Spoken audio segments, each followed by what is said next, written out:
जय हिंद विद्यार्थी मित्रांनो, मी श्रीमरे जय जवान अकॅडमी मधून तुमचं लेक्चर घेत आहे। लेक्चर मध्ये मी तुम्हाला सांगितलं होतं आपण रोज क्वेश्चन पेपरचं अरेंजमेंट करणार आहोत। थोडं माझं मेडिकलचं वगैरे काम असल्यामुळे मी क्वेश्चन पेपर टाकू शकलो नाही, पण आजपासून आपण रेग्युलर क्वेश्चन पेपर टाकणार आहोत। आपल्या जय जवान अकॅडमीचं वैशिष्ट्य काय आहे, आपण आपले पेपर तर घेतच असतो, आपली टेस्ट सिरीज तर रोज असतेच, पण महाराष्ट्रात जेवढे अकॅडमी आहेत आपल्याला शक्य होईल तेवढ्या अकॅडमीचा आपला रोज एक क्वेश्चन पेपर असतो। म्हणजे विषय काय होतो, आपल्या अकॅडमीचा स्टाफ पेपर काढतो, पण तो पेपर आपला स्टाफ काढतो त्यामुळे त्यांच्या माइंडसेट नुसार स्टाफ काढत असतो।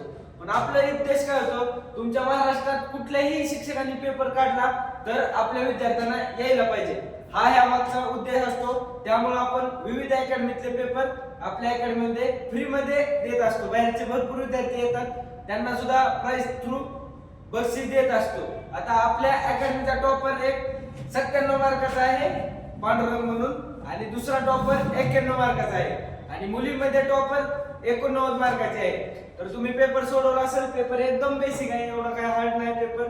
तर आपण पेपरला चालू करू, जास्त वेळ घेणार नाही, पेपर सुरुवात करू। मी जीकेचं पहिलं बेसिक सांगेन, उद्यापासून आपले जय जवानचे पेपर चालू होतील सिक्वेन्सना, त्यामध्ये स्पष्टीकरण पण असेल, ऑप्शन्स आहेत। मी इथं फक्त तुम्हाला बेसिक सांगेल की उत्तर काय आहे, कसं आहे, मॅथ रिझनिंगचं टोटली डिस्क्राइब करेन, आणि याचं फक्त ट्रिक न सांगेल। आता लक्षात घ्या, देशातील पहिली एटीएम असणारी एक्सप्रेस ट्रेन, म्हणजे ट्रेन मध्येच एटीएम मशीन लावलेली आहे। हा प्रश्न इम्पॉर्टंट काय आहे, तर महाराष्ट्रामध्ये सुरू झालेले असल्यामुळे इम्पॉर्टंट प्रश्न आहे। या इम्पॉर्टंट प्रश्नावर 3 प्रश्न त्यांनी लगातार घेतलेले आहेत। लक्षात येते तुमच्या? तर कुठं आहे पंचवटी एक्सप्रेस, ट्रेनचं नाव काय आहे, पंचवटी एक्सप्रेस, लक्षात येते? आणि ते कुठून ते कुठपर्यंत आहे, मनमाड ते मुंबई। मनमाड कुठे आहे, तर नाशिक मध्ये आहे। मनमाड कुठे आहे, नाशिक मध्ये, मनमाड आहे नाशिक मध्ये। हे लक्षात कसं ठेवायचं, पीएम लक्षात ठेवायचं, प्राईम मिनिस्टर असतो ना, पी म्हणजे पंचवटी, लक्षात येते, पंचवटी एक्सप्रेस, पी। एम म्हणजे मनमाड, एम म्हणजे मुंबई, तुमच्या लक्षात आलं पाहिजे।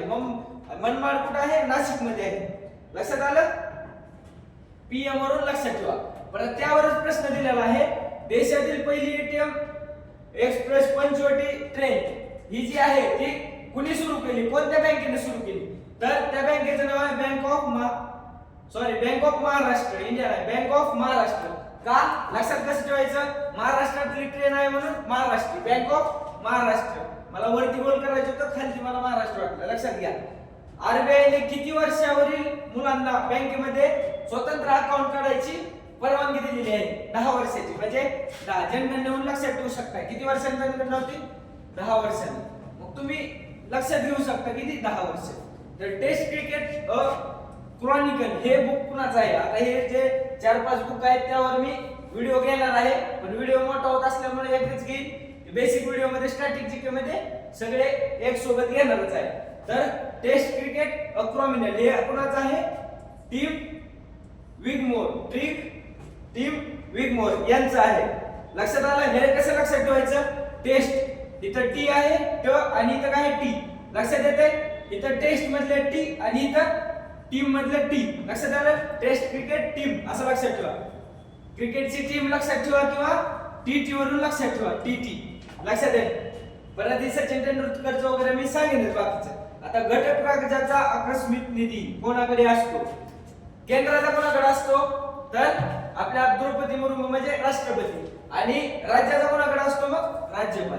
याचा ऑप्शन 3 नंबर आहे। महाराष्ट्रातील कोणत्या एका जिल्ह्याची सीमा गोव्याला राज्याला लागते, तर कशाला लागते, सिंधुदुर्गला, सगळ्यांना माहिती आहे। कर्नाटक काय ते सांगेन मी नंतर, पण लागते कशाला, सिंधुदुर्गला। खालीलपैकी कोणता जिल्हा ग्रामीण परिक्षेत्राच्या कक्षेत मोडत नाही, आता सगळ्यांना माहिती आहे, मुंबई शहर, लक्षात येते? हे शहर असल्यामुळे इथे जिल्हा नाही, म्हणजे गाव नाही, लक्षात आलं? ग्रामीण भाग नाही, त्यामुळे ऑप्शन 1।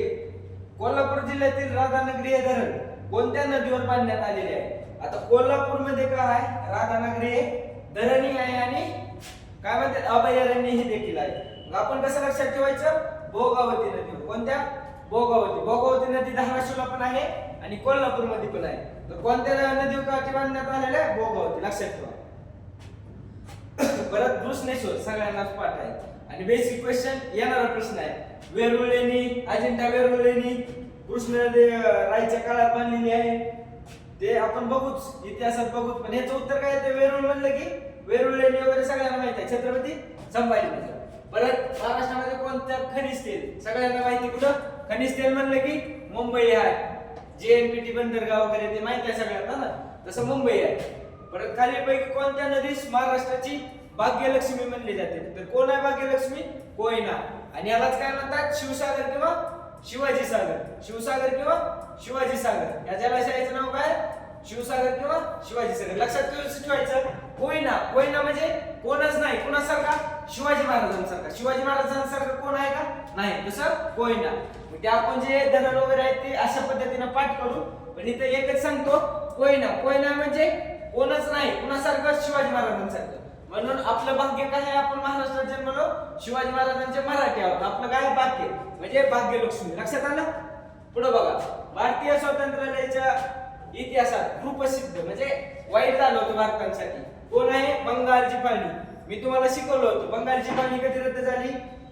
कधी झाली? 1905. लक्षात आलं? आठवतंय? स्ट्रिक्ट सांगितलेली परवा दिवशीच. बंगालची फाळणी टर्जन म्हणजे टार्झन, टार्झन म्हणजे गर्जन.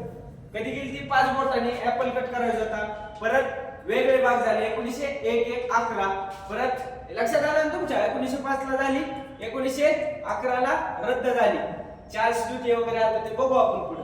परत 1907 ला मुस्लिम लीगची स्थापना. नाही, सुरतचं अधिवेशन. 1906 ला मुस्लिम लीगची स्थापना. 1907 ला सुरत अधिवेशन मध्ये फूट. आणि हे एकत्र कधी आले? 1916 ला. होम म्हणजे घरी एकत्र आले.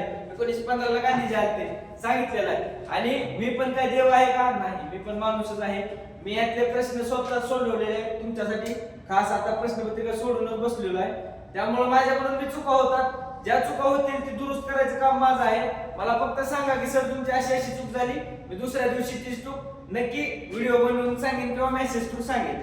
यातले जे 1-2 प्रश्न मला येत नाही तर मी ते प्रश्न सांगितलेच नाहीत. उद्या मी कुणाकडून तर शिकून घेईन आणि ते सोडवेल. लक्षात येते का? मी देव नाही, मी बी तुमच्यासारखाच विद्यार्थी आहे. त्यामुळे चुका झाल्या तर समजून घ्या, मला सांगा, मी त्या दुरुस्त करायचा प्रयत्न करेन. तर पुढे बघू आपण. आझाद हिंद सेनेने ब्रिटिशांविरुद्ध संघर्षात कोणती घोषणा दिली? तर काय दिली ती? चलो दिल्ली. तेव्हा मुख्यालय कुठं होतं? सगळं दिल्लीला होतं. त्यामुळं घोषणा काय दिली? चलो दिल्ली. 1857 उठाव वगैरे माहिती आहे ना तुम्हाला? तसं आझाद हिंद सेना स्थापना कोणी केली होती? सुभाषचंद्र बोस. कोणी केली ती? सुभाषचंद्र बोस. लक्षात कसं ठेवायचं? आता आझाद, आझाद म्हणजे काय? एकटा, म्हणजे आझादच आहे. कोण आझाद आहे? चंद्र. आता तारे वगैरे असते त्यांचा समूह असतो, पण चंद्र एकटा असतो, आझाद असतो. लक्षात आलं? आझाद कोण आहे? चंद्र. असं लक्षात ठेवा. जगातील सर्वात लांब सागरी कालवा कोणता? सागरी कालवा कोणता? लांब सागरी कालवा म्हणजे कोणता आहे? सुएझ कालवा. कोणता? सुएझ. लक्षात ठेवा, सुएझ आहे, सुएझ. आता आमच्या इथे सुएझ आहे, त्याची हाईट सर्वात उंच आहे. तसं लक्षात ठेवा, सर्वात लांब म्हणजे सर्वात लांब त्याची स्टेपिंग आहे पाण्यात. असं लक्षात ठेवू शकतो, सर्वात लांब सुएझची स्टेपिंग आहे म्हणजे सुएझ कालवा. लक्षात आलं? आणि तो कुठे आहे ते सुएझ कालवा? सुएझ कालवा इजिप्त मध्ये आहे. कुठं? इजिप्त. इजिप्त मध्ये आहे. लक्षात आलं? आणि भूमध्य सागर आणि लाल सागराला एकत्रित करतो. भूमध्य सागर आणि लाल सागराला एकत्र करतो. तर अन्नधान्यापासून प्राप्त होणारी ऊर्जा कोणती असते? कॅलरीज. आपण म्हणतो ना डेअरी मिल्क खावा, त्या डेअरी मिल्क मध्ये तुम्हाला कॅलरीज मिळते. एवढी कॅलरीज माझी बर्न झाली. अन्नधान्यातून कोणती ऊर्जा मिळते? कॅलरीज. लक्षात येते ना तुमच्या? तर पितळ. पितळचं तर पाठच आहे. तांबे प्लस जास्त, तांबे प्लस जास्त. आता लक्षात कसं ठेवायचं? तांबे सगळ्यांना पाठ असते. आपण यूज कशाचा करतो? पितळ. पितळाचा यूज आपण जास्त करतो. जास्त, जास्त, जास्त. झिंक जास्त पासून जास्त. लक्षात आलं? आपल्या घरात अगोदर कशाचा यूज जास्त होता? पितळेची भांडी होती, माहित आहे ना? तसली पिवळ्या कलरची पितळेची भांडी जास्त होती. जास्त म्हणजे जास्त. आणि पितळाचा तांब्या बी होता, तांब्या जास्त. म्हणजे पितळ कुठे यूज होत होतं? तांब्यात जास्त प्रमाणात यूज होत होतं. लक्षात आलं? नायट्रोजन ह्याचा काय आहे? 7 आहे. 7च आहे ना? Hydrogen, helium, lithium, beryllium, boron, carbon, nitrogen, oxygen. 7, 8 म्हणजे 7 नंबर आहे. बरोबर आहे. हे तुम्ही चार्ट पाठ करा. पहिले 10-12 चार्ट तुम्ही पाठ करा. प्रकाश संश्लेषण या प्रक्रियेत सौर ऊर्जेचे रूपांतर खालीलपैकी कोणत्या प्रकाशात होते? तर रासायनिक क्रिया कोणती 2 नंबर रासायनिक क्रिया. भारतातील पहिली जलविद्युत परियोजना कोणती शिवसमुद्र. लक्षात घ्या जल विद्युत म्हणजे नेव्हीची स्थापना कोणी केलेली आहे भारतात सर्वप्रथम तर शिवाजी महाराजांनी. त्यामुळं शिवसमुद्र. दार्जिलिंग कुठं आहे पश्चिम बंगाल. कुठं आहे पश्चिम बंगाल. माहिती आहे आपल्याला सगळं दार्जिलिंग पश्चिम बंगाल. तर आपण नेक्स्ट पेज बघू. यामध्ये काय प्रॉब्लेम पुढल्या व्हिडिओ पासून डिस्क्रिप्टिव्ह माहिती आपल्या जय जवान जे पेपर आहेत त्याची डिस्क्रिप्टिव्ह माहिती आपल्याकडे असल्यामुळे चारही ऑप्शनचं आपण विश्लेषण करणार आहोत. त्यामुळे इथे समजून घ्या. आता इथे लक्षात ठेवा इथं 24 एप्रिलला काय असतो मी काढलं होतं म्हणजे बघू परत काय विषय नाही ते लक्षात आलं तुमच्या. चला पुढे बघू. अलीकडे ज्या राज्याने कालेश्वरम. लक्षात घ्या मला मी माहित नव्हतं स्वरम विरम असं आलं कोलाट्टम नाट्यम असे जर शब्द आले तर ते साऊथ साइडला असतात खाली नॉर्थ साइडला नाही साऊथ साइडला असतात. रेड्डी वगैरे शब्द कुठं साऊथ साइडला. साऊथचं कोणतं दिसतंय तुम्हाला तेलंगणा. लक्षात आलं डायरेक्ट डोळ्याचा आपण ऑप्शन करायचा. ही स्वरम आहे ना कालेश्वरम पिलेश्वरम नागिनीअट्टम मोहिनीअट्टम असे जे नाव आहेत ते कुठं असतात साऊथ साइडला. म्हणून इथं साऊथचं एकच आहे कोणतं आहे तेलंगणा. लक्षात आलं. आणि भारतातील सोयाबीन उत्पादनात अग्रेसर असणारे राज्य कोणतं आहे मध्य प्रदेश आहे. सोयाबीन मध्य प्रदेश. आपण मधल्या घरात सोयाबीनचे ठिके ठेवतो ना गावामध्ये सोयाबीनचे ठिके कुठे ठेवतो आपण मधल्या घरात. हॉलमध्ये ठेवतो नाही ठेवत पाहुणे रावळे येतात म्हणून आपली मधली रूम असते त्यामध्ये सोयाबीनचे ठिके ठेवतो म्हणजे मध्य प्रदेश. सरपंच समिती. आता सरपंचांची जी समिती असते गावात फक्त सुझाव देते काय काम करते का. सरपंचाची जी समिती असते बाकीची माणसं ती फक्त सांगायचं काम करत असते. म्हणजे काय करते सल्ला देते तो मार्ग दाखवते बाकी काहीच करत नाही. लक्षात आलं. आता हे झालं 25 प्रश्न जीकेची. आता मराठी चालू झालं पुनरावृत्ती. आता मला थोडे 2-3 प्रश्नामध्ये डाऊट आहे पण मी ह्या आन्सर के थ्रू सांगणार आहे. जर तुम्हाला वाटत असेल ह्यातलं एखादा दुसरा प्रश्न चुकलाय तर मला सांगा. कारण मला 2-3 प्रश्न असे वाटले की ती चुकीचे आहेत पण मी कंपल्सरी कन्फर्म नाही. त्यामुळे तुम्हाला सांगतो जर चुकत असेल काहीतरी मी आन्सर के थ्रू सांगायलो. त्यामुळे चुकत असेल तर मला सांगा मी नंतर दुरुस्त करेन. तर ह्याचं किती दिलेलं आहे पुनरावृत्तीचं पुनरावृत्ती असं दिलेलं आहे. ऑप्शन नंबर 2 चेक करू द्या मला. हा आन्सर मध्ये ऑप्शन नंबर 2 केवढा उंच मनोरा हा कसलं उद्गारार्थी वाक्य. तर ह्याचं काय करायचं आपल्याला विधानार्थी वाक्य करायचे. आजच तुम्हाला दिलं होतं उद्गारार्थी वाक्याचं विधानार्थी वाक्याचे प्रकार मी आजच दिले. तुम्हाला 100% जमला असेल हा प्रश्न. तर 2 नंबर हा मनोरा खूप उंच आहे म्हणजे आपण म्हणतो ना थोडा मोठा साप म्हणजे थोडं जास्त आहे ना प्रमाणाच्या बाहेर आहे त्या म्हणजे खूप मोठा उंच येते का नाही खूप मोठा त्यामुळे म्हणतो अरे बापरे आश्चर्यचकित उदाहरणार्थ.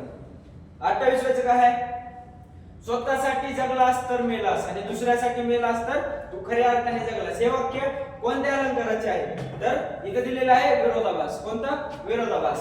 विधेय विस्ताराचे कार्य कोणती शब्दजात करते तर कोणती क्रियाविशेषण. क्रियाविशेषण हवी हे बरोबर आहे. तुम्ही शिकू शकता आपलं चालूच आहे त्यामध्ये पुढंच आहे आपल्याला. आता झालं ना आपलं विधेय विस्तार उद्या टाकेल मी तुम्हाला लक्षातच येईल.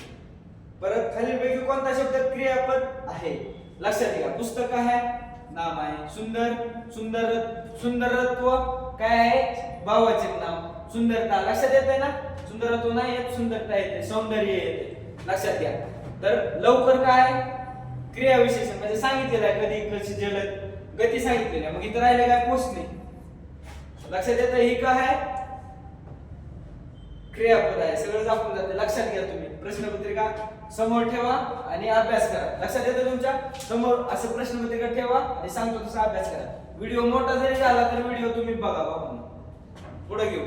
देऊळ या शब्दाचे सामान्य रूप काय. आता माहिती आहे सामान्य रूप काय म्हणजे काय असते तर त्याला एखादी विभक्ती लागण्यात जो बदल होतो. आता मी काय म्हणतो देऊळ शब्दात मी देवळात जातो देवळात त प्रत्यय लागला देऊळचं देवला झालं. जर सामान्य रूप विचारलं तर देवला आणि जर विचारलं इथे काय विचारलंय सामान्य रूप कसे होईल तर देवळात विभक्ती जोडून. आणि जर फक्त सामान्य रूप विचारलं असतं तर देवळा. लक्षात येते देवळात असं येते. देवळात म्हणतो का देव म्हणतो का देवळात नाही. देवळात म्हणतो का दुसऱ्या लाटी नाही. देवळात पण नाही देवळात म्हणतो. काय म्हणतो देवळात. मी अजून सांगतोय जर एखाद्या वेळेस माझ्याकडून चुकाचं असेल तर समजून घ्या मला ती चूक सांगा मी दुरुस्त करेन. तर 32 बघू आपण. माशाप्रमाणे डोळे, इतर माहितीच आहे मीनाक्षी, माशाप्रमाणे म्हणजे मीनाक्षी. 33 काय आहे? गटाबाहेरील शब्द आता धकाधक, धकाधकी, धकधक, झोंबी. ह्यात काय आहे? झोंबीच येणार ना. हे कसे शब्द आहेत? पुनरावृत्ती झालेले शब्द आहेत. तर इथं काय विचारलंय? गटाबाहेरील शब्द, त्यामुळं झोंबी आहे. तर पुढचं बघू आपण. व्यंजनामधील महाप्राण. इथं घ्या. महाप्राण म्हणजे ह ची छटा. ह म्हणजे एच, ज्यामध्ये एच ची छटा असते ते महाप्राण असतात. अशी किती आहेत? 14 आहेत ना.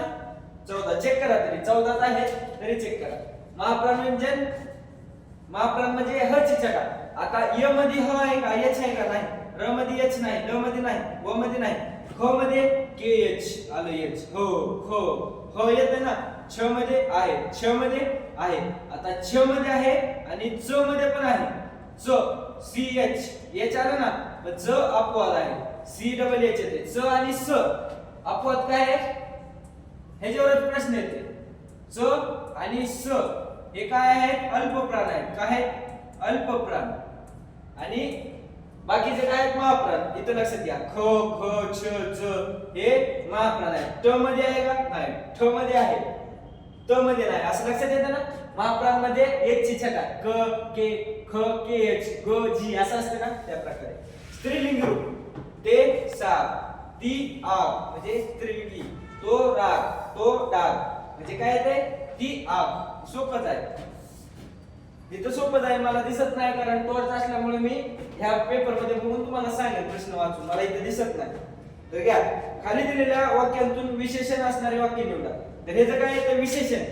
आता इथं कोणतं आहे? क्रियापद. डबल क्रियापद म्हणजे डबल कर्म आलेला आहे. द्विकर्म क्रियापद आहे. दशरथाने कैकेयीला 2 वर दिले. मग प्रथम क्रियापद म्हणजे असतंय.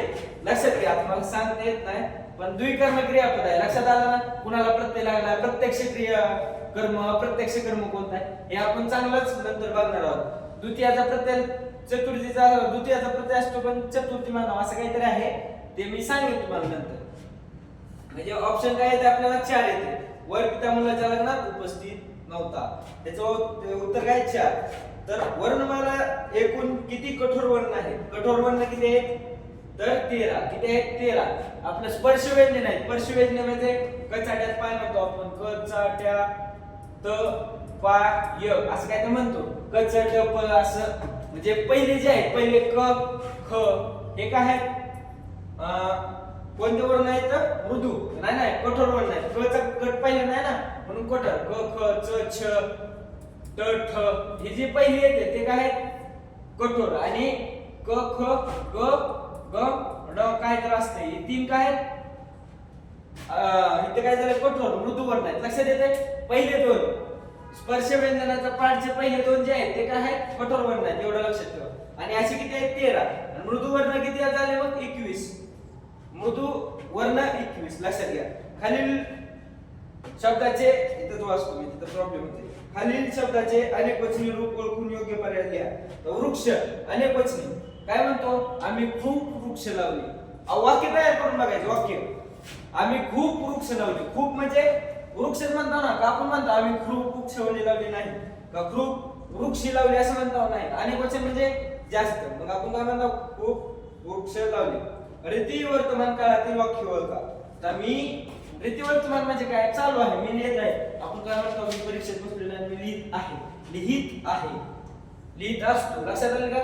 वर्तमान काळ विचारला ना, मी लेखन करीत असतो असं आहे. ते तुम्हाला शिकवलंय. माझ्यापेक्षा 10 पटीने बाहेर तुम्ही शिकलेला आहात. आपण बाळासाहेब शिंदे मराठीतील टॉपचे सर आहेत, त्यांच्याकडून तुम्ही शिकलेला आहात. त्याचे PYQs बी दिलेले आहेत. त्यामुळे तुम्हाला एक प्रश्नपत्रिका अशी चिल्लर वाटत असेल. जे शेड्यूल फॉलो करतात त्यांना तर काही वाटत बी नसेल. मी माझ्या पद्धतीने सांगतोय पण तुम्ही टॉपच्या शिक्षकांनी शिकलो त्यामुळं काहीच अडचण आली नाही पाहिजे तुम्हाला. आणि काय अडचण आली तर मी आहेच. तर पुढचं बघू आपण. 40 काय? नामाच्या रूपावरून पुरुष जातीचा अथवा स्त्री जातीचा बोध न होता दोघांहून भिन्न. माहित आहे पुरुष नाही स्त्री नाही, मग कोण? नपुंसकलिंगी. लक्षात आलं? विदुषी काय?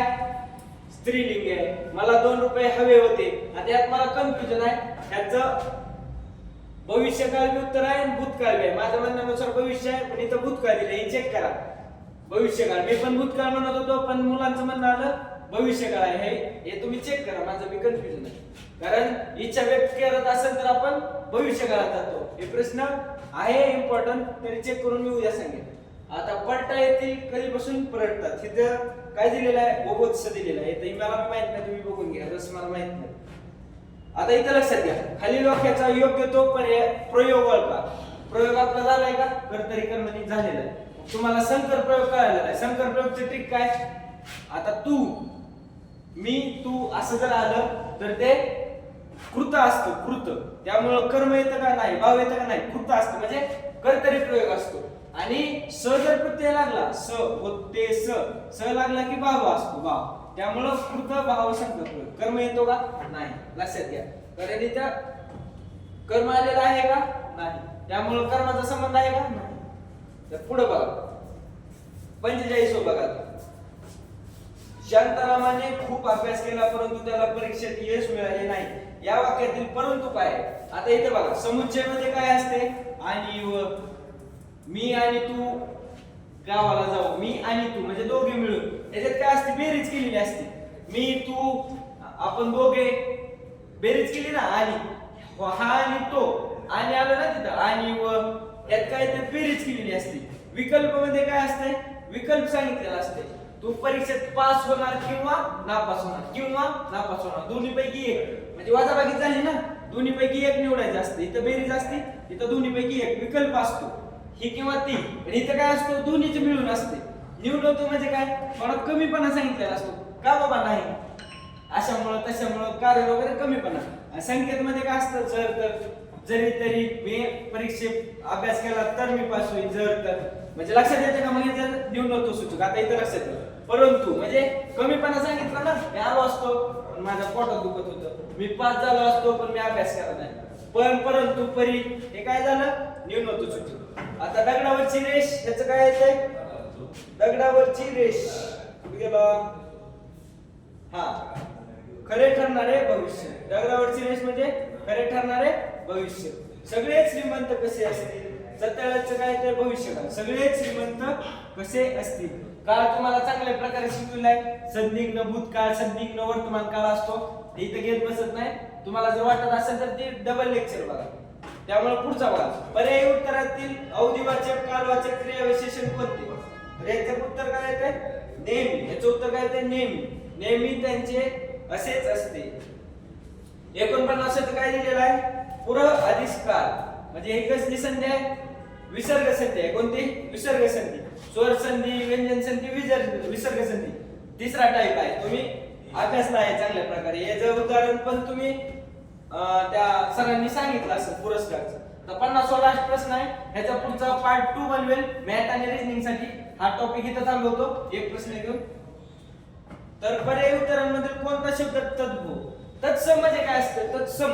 स येते ना, तत्सम. स म्हणजे संस्कृत, स म्हणजे संस्कृत. लक्षात येईल, तत्सम असं काहीतरी असेल तुमचं, लक्षात ठेवा. इथं स येते ना, स म्हणजे संस्कृत. तद्भव, तद्भव, त स आहे का, तद्भव. तत्सम, स म्हणजे संस्कृत, तद्भव म्हणजे मराठीतून आलेले, तत्सम म्हणजे संस्कृत मध्ये पितृ, मातृ, भातृ काय असेल ते तुमचे. आता इथं काय आलेलं आहे, कुठे गेला, हा सासरा. इथं भाऊ, भावाला जर तत्सम विचारला तर काय येतो, भ्राता. पण इथं भ्राता आहे का नाही, थोडा बदल झालेला आहे. मी तुम्हाला लेक्चर तर टाकलेलं आहे, ते टाकलं नसेल, परवाशी शब्द टाकले, आज तुम्हाला टाकेन कसं ओळखायचे तत्सम आणि तद्भव कसे ओळखायचे, उद्या लेक्चर टाकेन, तुम्हाला सोपं जाईल. तर ह्याचं काय येतं, इथं झोप दिलेला आहे बघा, झोप. माझ्या म्हणण्याने कवळा असेल पण इथं झोप दिले बघा तुम्ही, काय मला एवढं माहित नाही. तर आपण गणिताचं आणि रिजनिंगचं लगेच बघणार आहोत, पण व्हिडिओ मोठा होतोय त्यामुळे मी इथं थांबत आहे. तर तुम्हाला व्हिडिओ कसा वाटला हे नक्की सांगा भावांनो. आता किती वाजल्यात, 11:35. म्हणजे मला घरी जायला 1 वाजतील. सकाळी मला उठून ग्राउंडला पण जायचं असतं. माझं मेडिकल जरी झालं असलं तरी मी पोलीस भरती बी देणार आहे. त्यामुळं माझी बी पर्सनल लाईफ आहे, तरी मी तुमच्यासाठी एवढं करत आहे. तुम्हाला कसा व्हिडिओ वाटतो हे मला पर्सनली मेसेज करून सांगा. आणि तुम्ही जर अभ्यास करत असाल तरच ग्रुपला जॉईन राहा. उगा मला बोलायला लावू नका. तुमच्यासाठी मला एवढं मेहनत करतो, तर तुम्ही माझा माइंडसेट चेंज करू नका. एवढं बोलून थांबतो. जय हिंद.